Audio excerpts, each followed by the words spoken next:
na ito is for fertilizer. For fertilizer man to. So, sasabihin ang pagtanim mo, tsaka abono. Ang tawag nila is basal. Basal na abono. So, tatanim ka, and then may abono ka at least 2 inches apart. Yung abono po natin, yung drop. Kasi, makaka-apekto sa germination kung masyadong tutok ang abono. So muli po, ito pong pinaliliwanag ko, hindi porti na bili natin, paandarin lang, tatanim na siya. Pag minsan, mali ang operation, epekto yun sa sibol ng mais. Una po, land preparation, kailangan maganda. Matalawa, yung tapo ng buto at tapo ng abono, dapat may space. Ngayon po, anuhin ko po kayo, sa pagmamais nyo, ano ang spacing nyo ng tudling, na linya ng furrow? Ano po kayo? 80, yes. Aside po sa 80 cm, ito po yung pagitan ng mais. May nagamit po na 65? 70, yes. Yan, si Boss Arnel. 70, sir. So, based po sa orientation and training na atindan ko, maganda talaga is 70 cm ang pagitan. And then, ang pagtanim nyo dapat, ipipace nyo kung saan sumisikat ang araw. Para yung tudling, yung nakalinya, yung sikat ng araw, simula unang tudling hanggang dulo, naaarawan. So minsan, may nakikita tayo maisan, yung sabihan, matataas, bandang gitna, maliit. It's because sa linya ng tudling. Yan po. Padala po, 70 cm is designed also para sa harvester. Para makitaan natin ang magandang performance ng harvester, kailangan sa pagtanim mo pa lang, naka-align na yung harvester mo. Kasi kung dito ikaw ay naka-50, gagamitin mo ay needed is 70 cm, sisirain ang harvester mo. So, sa aming pong practice, for mechanization, the best is 70 cm. Ngayon, tatanungin ko po kayo, yung pong kada linya, ano ang layo? May nagamit po ba ng 10 cm or 25 cm? 8 po? 20. 20? Yes, yes. Ito po is nakaset sa 18 cm. Opo. So, ginawa natin, pinaluwag natin, binawi natin sa linya ng buto. Ang population po nung 60 at saka 25, 60 cm at 25 is same po dito. Mas maganda lang ito, maluwang ang pagitan, 70 cm, mas maganda ang aeration. Yeah. And then, ang mekanismo po nito para magtanim is seed plate with flicker sprocket. Makikita po natin mamaya. May takip lang po sa Arnel, pero mamaya sir, papakita natin. So, meron po itong seed plate. May butas-butas yun. Doon uupo ang buto. Doon naman lumalakad yung sprocket. So, tinutulak ng sprocket. Meaning, walang chance para hindi siya mag-drop ng seed. Ang failure mo lang para mag-drop ng seeds, ubos ang buto, naputol ang main drive chain mo. Or hindi lumalakad itong crown wheel. Para po magtanim ang planter na ito, kailangan ang crown wheel ay umiikot. Tanong, gaano kabilis? Depende po sa inyong operation. Kasi kahit ito'y palakarin natin ng kwarta, segunda, primera, hanggat nagulong po ang crown wheel, magtatanim po. Yun po. So baka may operator tayo, tanim ng tanim, nakaangat pala ito, hindi naikot, wala pong papatak na. So yun ang nagdadala ng power sa... Ito po ang prime mover nito. Yan. And then, maintenance. Pinaka-the best po ito sa mga small farmer natin. 7 hectares, 15 hectares, kayang-kaya po nito. Sa Mindoro po, natanim po ito ng 5 hanggang 6 hektarya sa araw. And then yung nasabi po kanina ni Director Fidel Libao, ang bayaran po nito ng tanim per hectare is 3.5. Mga taga Mindoro, pag nagpatanim, naka-ready na ang seeds at fertilizer. yung customer po namin doon, pag dumating at wala ang seeds, wala ang fertilizer, lalagpas. Pupunta siya doon sa merong seeds may fertilizer. Kasi malaki yung oras niya. Ayan po. And then, ang isang hektarya po, it takes only 45 to 1 hour. 45 minutes to 1 hour. Depende sa area. Baka naman kasi yung 1 hectare nyo is 3 pinitak, palipat-lipat, so dagdag oras yun. Pero kung kagaya nito, 2 hektarya, baka 2 oras lang. And then, stainless steel sa fertilizer, walang mabubulok.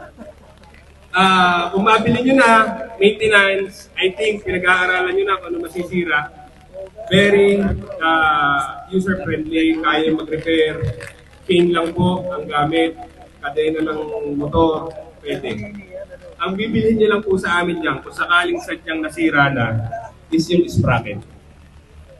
Pero I think matagal po ito bago masira. Yan. Ang maintenance lang po nito is pillow block bearing, saka chain.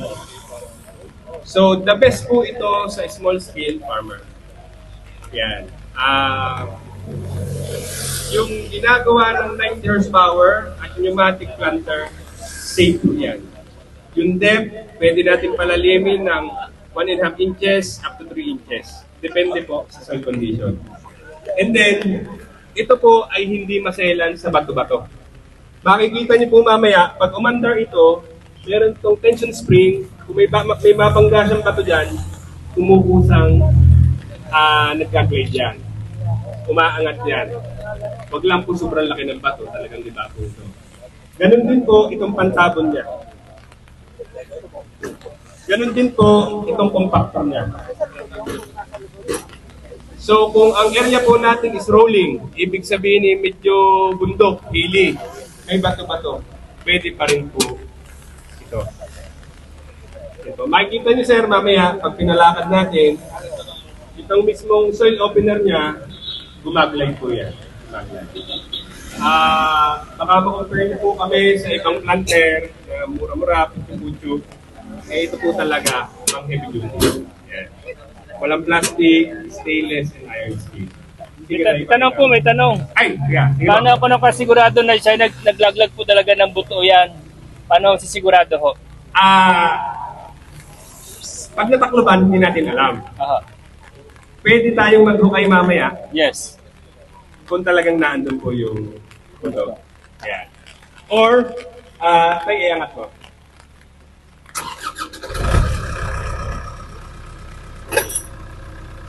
May baba, may ikot na rin. Yan, pakikita ko po ng stationary. Yan, napatak na po yung buto. Yan. Yan. Yun. Yan. Mamaya po, meron kaming demonstration kung ano yung nasa loob nito. Kung bakit imposibleng hindi siya magka-drop. Unless, walang laman at hindi umikot ito. Ilan po ang magiging ito? Ano po kung kailangan natin? Nakasinggay.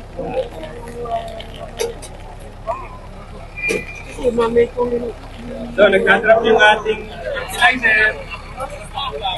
Ito yung isang features po nito. Halimbawa, nasa tapusan tayo ng tudling. Yun, mga saksi ng Hindi mo drop. na kailangan yung 4 na linya. Ito po ay pwedeng i-condemn ang 2 rows. Para maging 2 rows lang ang tatanim. Let's say, ito na, huli na tayo. 2 linya na lang ang kailangan mong itanim.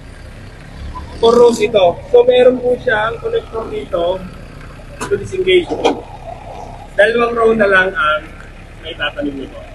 Ayun to. Kasi minsan, hindi sumasak itong 4 na linya ang huling tudling.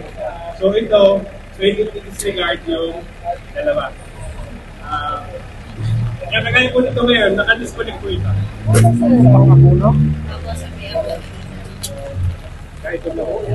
Naka-disconnect po ito. 2 lang ang nagpa-function ngayon. Yung 2 hindi. So, additional features po ito, yung iba natin planter na makikita, 4. Pero sa ganito pong panahon, hindi po talaga advisable mag-tanim. Kasi makikita niyo yan, baka 10 metrong lakad lang, puno na ito ng putik. So, ibablock niya yung drop ng mais. Padalawa, yung drop ng mais hindi even. May maiipon doon sa isa, tatlo, dalawa. So yung ganito pong soil condition, hindi po tama para magtanim. Kaya po, for them purposes, nakikita lang namin. Sayang po kahapon napakainit, ang ganda po sana makikita natin. Sige tayo palakad. Yan. Pwede po natin silid yan. Nakikita nyo doon sa host, may susunod po tao mapatak. Sige. Sige, pantay. Sa tunay po, ang operation nito mabilis. Nakasigundahay po yan sa tunay. Tingnan mo yung abono, magkalayo. So pwede pong tingnan yan.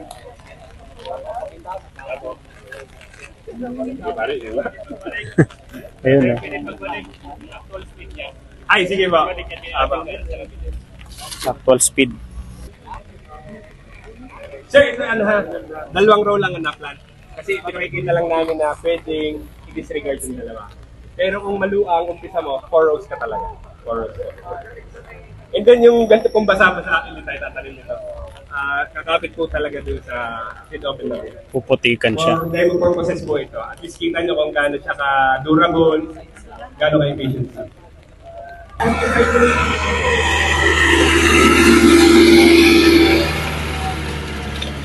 Ayun yung kabilis. So, pasalang po talaga, hindi po threshold, hindi po dumidikit.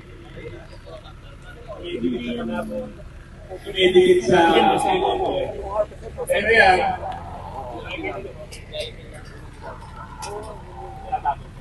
ito po yung dalawa ng asphalt na. Ito po namin yung solid.